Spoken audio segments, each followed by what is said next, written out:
Welcome to Upon Walton Farm and day one of the Downton Abbey Cookbook Challenge. And this is our first recipe, Kedgeree, if I'm saying it properly. Anyone who's British or Indian, please email me or message me to know the correct way to pronounce it. It says here, no breakfast at Downton would be complete without a dish of Kedgeree, kept warm on a burner on the sideboard. The name and concept came from the Indian recipe called khichdi, a mixture of dal and rice that was quickly adopted and altered to suit the British taste. Modern versions often use smoked fish, and the dish especially associated with fin haddy, a lightly smoked fish from Scotland that was popularized in Britain once the Victorian railway boom made it possible to transport it to London without spoiling. So this is the first time I'm making fish for breakfast. So bear with me, everybody. I'm a little scared here. There's a little conversation from the movie on the side here in the cookbook. Ethan, you did well. Everyone was saying how delicious the kedgeree was. And Mrs. Patmore responds, well, that were Daisy's work. Ethan says Mr. Levinson had 3 helpings, and he always thought he wouldn't care for English food. Mrs. Patmore, hey, you've converted him.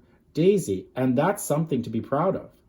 And so here, because these are all new to me, I'm going to read the recipe and the ingredients. So you need 1 pound of skin-on firm white fish fillets such as turbot, haddock, or cod.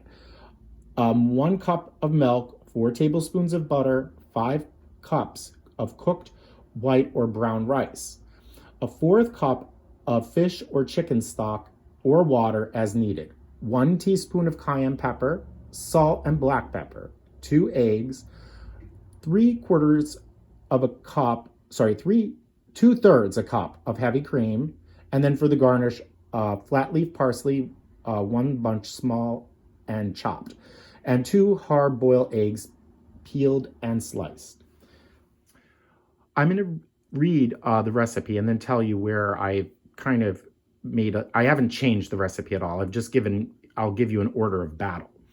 So put the fish into a saucepan with milk and bring to a gentle simmer. Cook the fish until it flakes when prodded with a fork and is opaque in the center. The timing will depend on the thickness of the fillets. Remove the fish from the pan and discard the milk.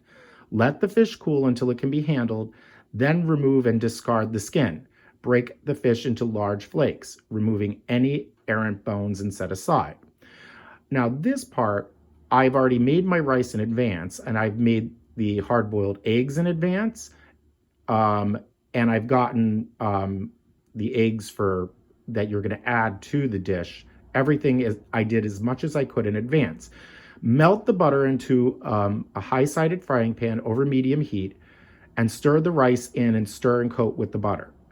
Add the stock and continue to stir, adding more stock if necessary to prevent the rice from sticking, until piping hot, and add the cayenne pepper and the salt and the black pepper to taste and stir well. Add the fish, turning it gently with the rice to mix it in. Break the eggs into a bowl, add the cream and mix roughly with a fork. Keeping the heat very low, add the egg mixture to the pan and cook gently, turning it occasionally until the egg is just cooked through but remains slightly runny for 5 to 6 minutes. Remove from heat on warm plates garnished with parsley and hard-boiled eggs. And here is my rice. I'm using basmati rice. The recipe says cooked or brown rice, and I'm using basmati because it's a Indian-inspired dish. So we're going to move on to now to poach the fish. Now I'm ready to poach my fish, and I did get some fresh haddock with the skin still on, and I'm going to poach it in the 1 cup of milk. And I brought the milk up just not quite to a simmer, because whenever you poach fish, or really anything, you never want it to boil, because number one, with fish, it's going to cook too fast. But if you were poaching chicken, it'll seize the meat. And the whole idea of poaching is you delicately cook it so that it retains the moisture. And so in it goes. And I'm going to time it. She doesn't give a timing in the book. So usually when you poach fish, 8 minutes max. So I will time it and let you know the timing, what it took this to poach.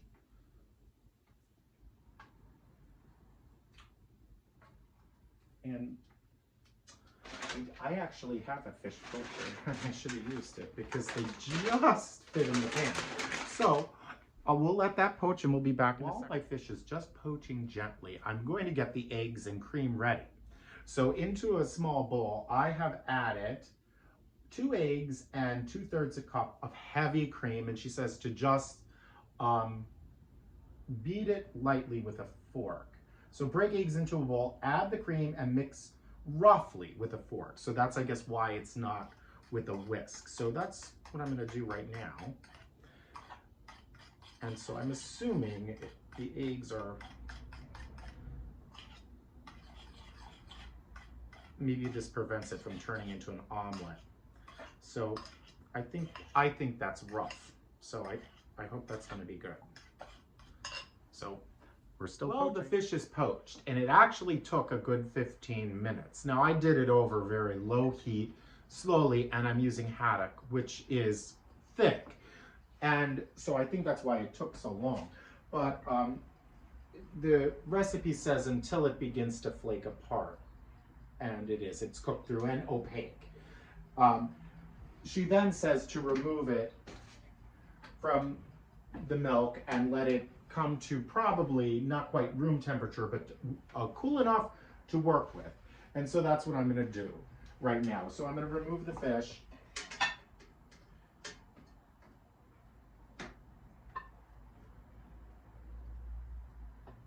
To a platter, and I think I need a long thing, so I'll show you in a second when it's I removed. Well, I removed the fish from the pan and I let it cool in just enough time for me to clean the same pan, because I'm going to put everything in that to do the rice and assemble the rest of the dish. But it flakes very nicely, and I'm just using a butter knife so that I don't pierce anything and I still have some nice slices. So you just let it sit. And one thing I would suggest, this is not in the recipe, so this is now my addition to this recipe. What I found was, for poaching this long with the skin on, in milk in particularly, I understand why it's milk. I think it's keeping the fish beautifully white. I would advise taking some celery stalks about the width of your fish. Put maybe 2 down for each fillet if there are 2 fillets, if not, you know, bigger for bigger, and put them in the bottom of the pan and lay the fish on top, because what I found was the skin stuck to the pan. I am using an aga, and I was doing it over the simmering plate, which is the lower temperature. So I don't know if that's why that happened, but I just want to advise everyone of that. So the next step of the recipe is you're going to melt the butter. And it is 4 tablespoons of butter. So melt the butter. I'm starting on my boiling plate because I want it to get warm. That looks like a good 4 tablespoons of butter. Okay? Over medium heat. So I'm on probably a little bit stronger heat, but I can always move it to my simmering plate. So I'm starting on my boiling plate. This would be over medium heat on a gas or electric range. And so after that, we're going to add the rice and coat with the butter. And it's 5 cups of white or brown rice. And again, I think I told you all I'm using basmati rice, which I think is, you know, very appropriate for something British, because I've been always told, other than going to India itself, the best Indian food in the world, other than being in India, is going to Great Britain. And so once this is, the butter is, it's there, and I'm going to add 5 cups of rice. And I cooked about 6. And again, follow the recipe on your rice. This rice, this basmati rice, the recipe was simply on the back of the canister was water, and so for each cup of rice there was a cup and I think a half of water, and bring it to a boil. Put the rice in with some butter if you want, or olive oil. Stir, get off the high heat, put it on low heat, cover it for 15 minutes, and the rice was done. Fluff it with a fork. So I'm going to put the cooked rice in here. And I would say this is a good 5 cups. And I am going to lower the heat so we don't have, I don't think they're going for a fried rice in this recipe. Everything, the picture looks so fluffy and lovely. So I think I'm going to add all of it.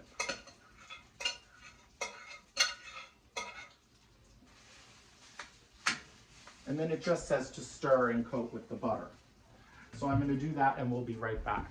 Now I'm getting close to the final phase of the recipe, and it said to add the stock, and it has 1/4 cup of fish, chicken, stock, or water as needed. And I actually went up to about 1/2 cup because I didn't want my rice to stick and burn.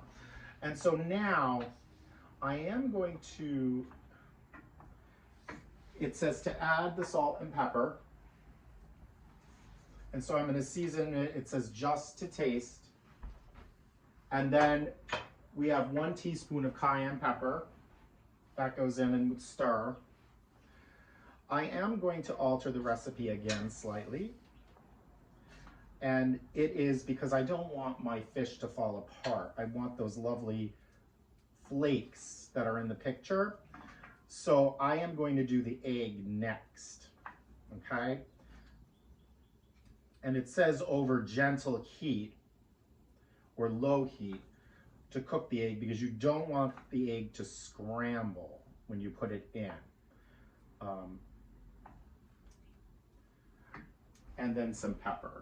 And so it says add the stock, we did it. Continue to stir, add more stock if necessary, and make sure the rice until it's piping hot. Then add the cayenne pepper and the salt, which we did, and black pepper, and stir well. So I'm being careful because this is something I've never made before. I haven't tested it out before showing it to you. And so I want to make sure it's correct. And I'm also finding little things that are helpful along the way. So the next thing to do is to add the fish flakes, but I want, as I said, to wait because they look a little too delicate and I don't want them to completely fall apart. So I'll be back in a second. Now that it did get to a very warm stage, but now I'm on low heat and I'm going to add 2 eggs that I've beaten with a fork with, where is it? 2/3 a cup of heavy cream. So this is going to go in and then you're gently going to stir it.